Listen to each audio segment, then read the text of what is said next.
ഉപ്പ്, പഞ്ചാര, എള്ള്, ജീരകം, മൈദ, അരിപ്പൊടി, പഞ്ചസാര, ഇത്രയും സാധനങ്ങളാണ് വേണ്ടത്.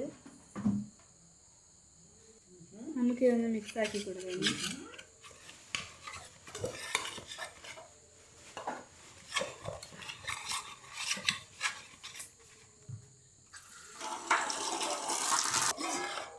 വെള്ളം ഒഴിച്ചിട്ടുണ്ട്. നല്ലോണം നമുക്കിനി മിക്സ് ചെയ്യാം.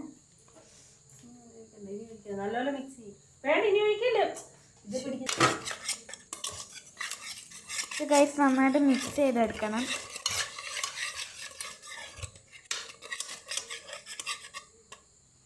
ഒരു പാനിലേക്ക് വെളിച്ചെണ്ണ ഒഴിച്ച് ചൂടാകാൻ വെക്കാം. ഏത്തയ്ക്ക നമ്മൾ അരിഞ്ഞു വെച്ചിട്ടുണ്ട്. ഇനി നമുക്കത് മാവിൽ മുക്കി എണ്ണയിലോട്ട് ഇടാം.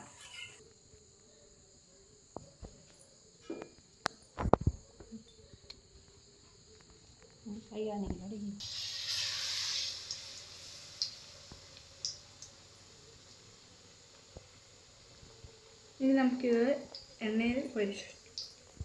അങ്ങനെ എല്ലാം ആക്കിയിട്ട് കാണിച്ചു തരാം. ഇനി നമുക്കത് ഒരു സൈഡ് മൂത്ത് കഴിയുമ്പോൾ തിരിച്ചിടാം. അങ്ങനെ എല്ലാം ആക്കിയിട്ട് കാണിച്ചു തരാം. സിമ്പിൾ പഴംപൊരി റെഡി.